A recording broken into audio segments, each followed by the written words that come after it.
So they add savory seasoning and tempting buttery flavor into every delicious twist. Now that's enough to make you order a special delivery. That seems like a lot. They're really good. Dots, sensationally seasoned pretzels. Your brain during rush hour. Some allergy medications can make you drowsy, but Allegra is different. Traffic jam? We got this. See? On time. Allegra is fast 24-hour allergy relief with 0% brain interference. It's a no-brainer.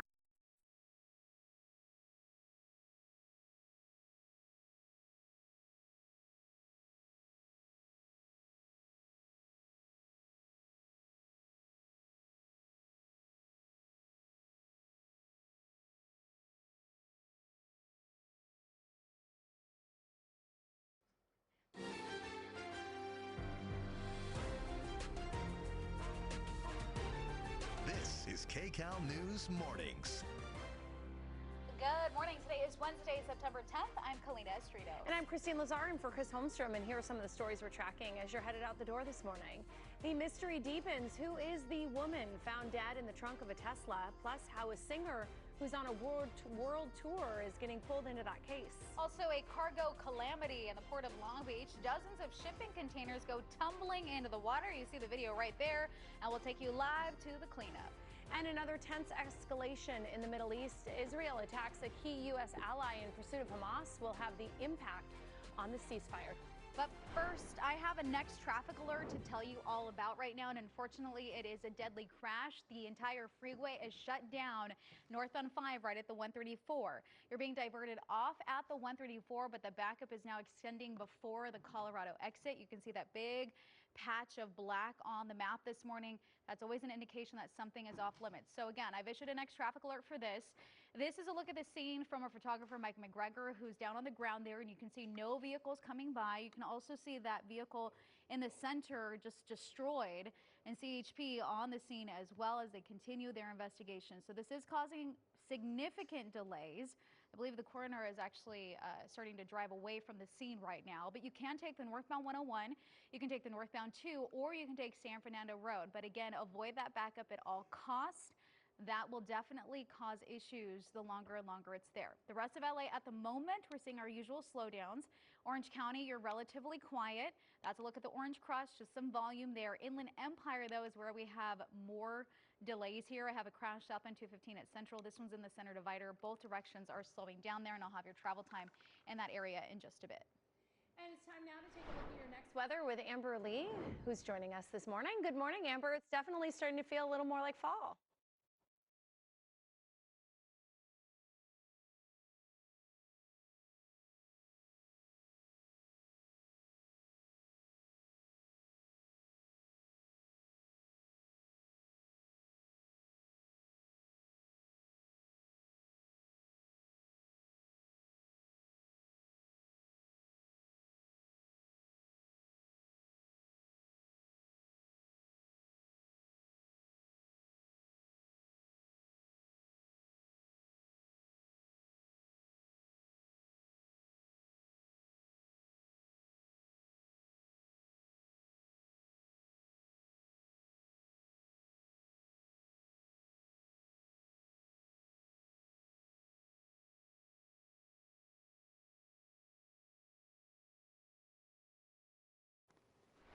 Amber, thank you. And some developing news now. A 3-car crash ends with the driver in custody. Assignment manager Mark Liu is at the desk with the details. Mark, good morning. Yeah, good morning, Christine. We've been tracking this one here for the last couple of hours at the desk. A 3-car crash, and now LAPD headquarters tells us this driver, after being medically checked out, going right into handcuffs on suspicion of DUI. Now, let me show you some video from our breaking news crew at the scene. We heard this one on the scanners here at the desk. It originally came out as a vehicle into a building. Well, that's not exactly what LAPD found when they got there. Instead, they found that white pickup truck against a pole here with some serious damage, but there were at least 2 other cars that had been struck before that truck ended up against that pole. You see there's a dark-colored sedan there, lots of damage to the front end. And then there is also another vehicle you're going to see here in just a second. It's a large work truck that has been turned over onto its side. There it is right there. Incredibly, no injuries here. It's possible that both of those vehicles were parked at the time of this collision. LAPD still investigating, but there you see it. The driver of that original white pickup truck being tested on suspicion of DUI. LAPD now says he is being taken into custody. And one other thing, Kalina and Christine, they found a gun, a handgun in that car. You can see an LAPD officer there in that truck. They are examining that. That could be part of evidence here in this case. But thankfully, very little to no injuries, just that driver being checked out medically. Looks like he's going to be okay, but lots of damage on Haskell, just north of Van Owen this morning in the Van Nuys area due to this crash. Sit here from the desk. Send it back to you. All right, Mark, thank you. Let's get to this now. A singer is now getting roped into the mystery over a dead body found inside of a towed car. Kcal News reporter Tina Patel joins us live from Hollywood to explain. And Tina, what else are we learning about this investigation? Well, still, details are coming out very slowly. Police have not named a person of interest in the case yet, but the car in which this body was found belongs to a popular singer-songwriter who reportedly is cooperating with authorities. Take a look.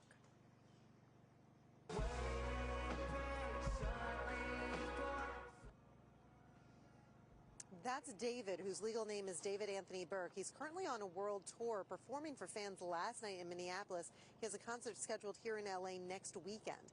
Well, a car registered in his name is already here. It was towed to an impound lot in Hollywood last week. And workers on Monday noticed an alarming odor coming from the Tesla, so they called investigators who discovered decomposing human remains in a bag in the trunk of the car.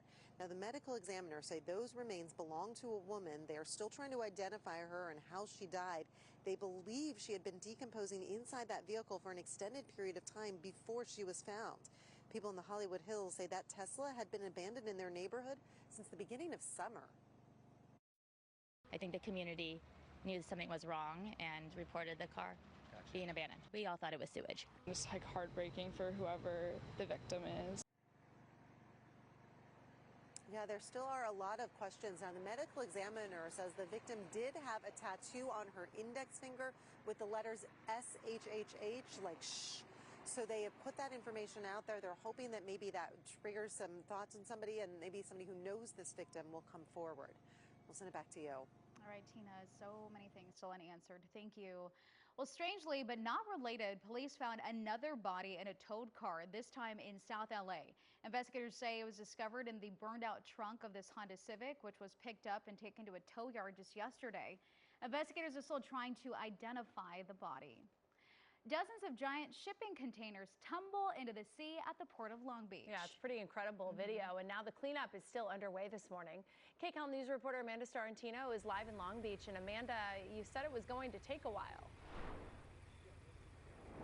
It's going to take quite a bit of time to clean this up because port officials call this a highly unusual but a dangerous accident here. Containers don't just fall off ships like this until yesterday, so there's a lot of questions being asked. I talked to a supervisor here this morning off camera, and he said he was here when it happened. He wasn't next to it, though, but he could hear it and he could feel it. That's how heavy and intense these containers are. And he said this happened during an offload, and when you're unloading and offloading, it's a balancing act, and something here obviously became off balance. You can see that ship right behind me still. That's the Mississippi. As the sun starts to come up, we can see it a little bit better, but chaos all unfolded yesterday.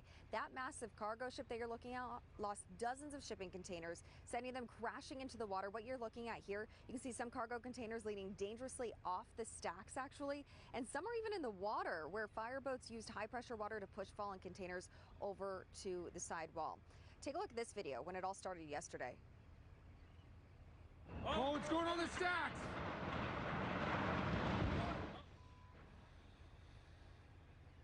Just after 9 a.m. Tuesday morning, containers stacked stories high came tumbling down at Pier G. The Coast Guard says at least 67 containers, each weighing about 20 tons, fell off the cargo vessel Mississippi. That's more than 1,300 tons of cargo suddenly floating and sinking in the Port of Long Beach. Some containers sank immediately while others floated out into the harbor. Crews deployed booms to try to keep them from drifting out to sea.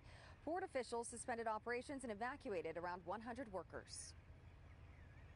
A mess. There was 50 to 60 containers floating out to the ocean. Mostly these sort of accidents or incidents happen at sea, but actually in port it's a very, very rare incident. It could have been a lot worse, absolutely.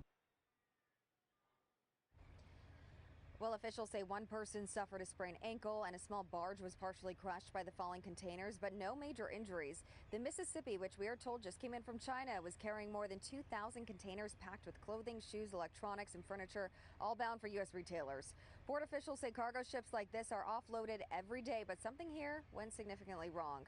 Investigators are now working to figure out how this happened and how such a failure occurred inside the port.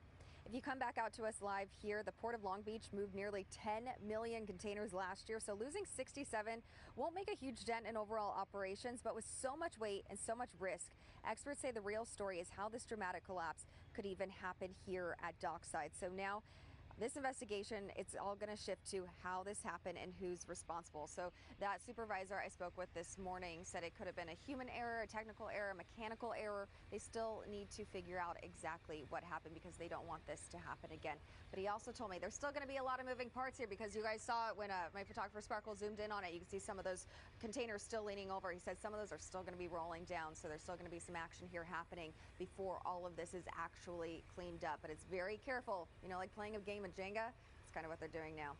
For now, back to you guys. All right, Amanda, what a mess. Thanks so much. Meantime, the Supreme Court will decide if President Trump's sweeping global tariffs are legal. The High Court says it will hear arguments during the first week of November and will issue a ruling sometime after that. The big question is if President Trump has the power to impose tariffs without approval from Congress. For now, the tariffs will remain in effect.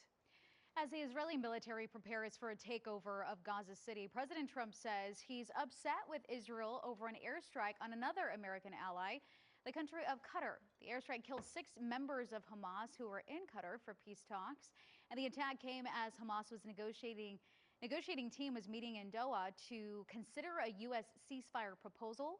Hamas says its leadership survived the Israeli attack. Israeli Prime Minister Benjamin Netanyahu says the attack targeted leaders responsible for the October 7th attack on his country, but President Trump was not informed in advance. Well, I'm not thrilled. I'm not thrilled about it. We got to get the hostages back. But I was very unhappy about